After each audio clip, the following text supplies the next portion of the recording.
700,000 Americans have knee replacement surgery every year, and doctors expect that number to skyrocket over the next decade. WFMZ's Melanie Falcon is here in the studio with more on a new procedure that could help. Melanie. Oh, Wendy, a new two-pronged approach to knee replacement is helping patients get back on their feet faster than ever before.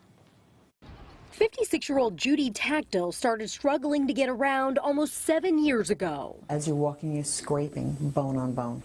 Very, very painful. Judy had one knee replaced. At that time, traditional knee replacement meant inpatient physical therapy and a long recovery. How was your knee feeling? So when Judy's other knee started to wear out recently, she was anxious to find a better way.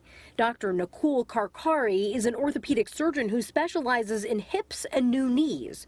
Dr. Karkare pre-planned surgery using three-dimensional imaging of a patient's knee. Then, during surgery, he uses specialized tools or jigs. The advantage of using these jigs is that these jigs are customized specifically for the patient. Surgeons make very precise cuts to remove the diseased part of the bone and then insert the artificial joint. It is also less invasive because we do a lot less cutting and drilling into the bone. And I think that translates into a little bit better rehabilitation. Judy was on her feet shortly after surgery and home a day later. I feel good. 6 weeks post-surgery, Judy uses a cane only when walking outside on uneven ground, and she's looking forward to leaving that behind very soon.